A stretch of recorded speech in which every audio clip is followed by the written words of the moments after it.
갑상선 절제에 따른 위자료 액수는 네. 대개 뭐 500에서 한 1000만 원 정도. 아하. 생각봐도 야, 정말 적네요. 네. 야, 인생이 망가졌네. 예.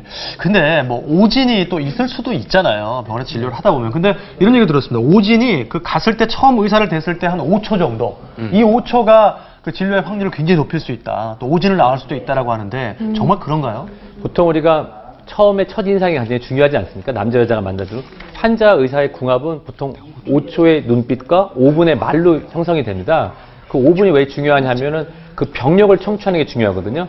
의사는 신이 아닙니다. 환자분들은 의사들이 신길 바라고 내 아픈 것을 바로 알아주길 원하지만 설명하지 않으면 처음 본 분들을 저희가 알 수가 없죠. 그렇죠. 네. 그래서 본인의 병력에 대해서 차근차근히 정리해서 말씀하시거나 의사 앞에 가면 다 잊어버리시잖아요. 작은 종이로 메모하시고 아니면 전 병원에 있던 의사 선생님의 소견서를 같이 첨부해서 설명하시면 네. 의사들이 조금 더 이해하는 데 도움이 될 것 같습니다. 네, 뭐 예를 들면요. 예를 들어서 우리가 병력을 청취하는데 그냥 저는 두통이 있어요. 두통이 있어요 설명했는데 알고 봤더니 과거에 뇌졸중으로 병원에 다니셨는데 완전히 회복하셔서 사지에 이상이 없으신 분입니다. 그러면 그냥 단순히 두통이라고 설명하는 것보다 과거에 어떤 병원에서 뇌졸중으로 진단을 받고 치료 중인데 갑자기 심해진 두통으로 왔습니다라고 말씀하시면 아 이건 바로 CT나 MR을 찍고 진행하겠다. 네. 아무 말씀이 없으시면 아 그럼 일단 두통약 드시고 나중에 같이 지켜보겠습니다. 이것은 과잉 진료냐 아니면 우리가 진료를 해야 되는 부분에 중요한 것을 놓쳤느냐의 그 균형에 바로 차이가 되겠죠. 네. 그렇죠. 그러니까 일단- 처음 봤을 때 한 5초 첫인상이 중요하다고 하잖아요. 근데 정말 초진 때는 5분 동안 얼마나 내가 잘 설명할 수 있느냐가 네. 진짜 그러니까 중요합니다. 언제 이 증상이 발현이 됐는지, 지금 네. 현재 상태는 어떤지, 과거에는 어떤 병력이 있었는지까지 말씀해 주시는 게 좋겠습니다. 네, 아니면 적어가시는 게 좋대요. 잊어버릴 네. 수 있으니까요. 자, 이번에 방청석 질문 한번 받아보도록 하겠습니다. 방청석에 계신 분 궁금한 점. 네, 예. 말씀하십시오. 저는 당뇨와 고혈압이 있는데요. 네네. 만성 질환인 사람은 다른 병원에 갈 때 네.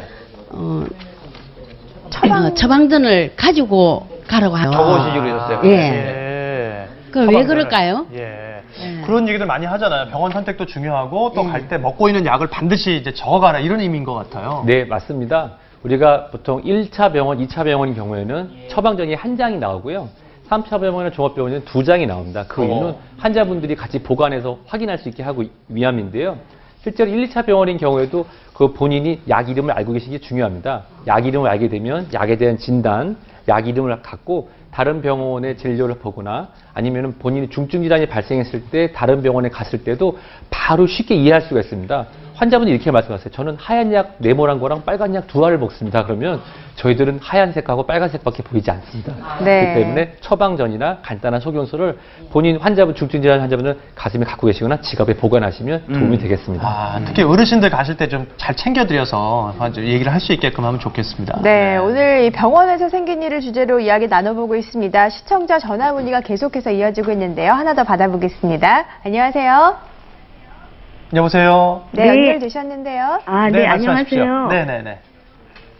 대학 들어가는 딸내미한테 네. 1년 전쯤 이제 쌍꺼풀 수술을 해줬거든요. 네.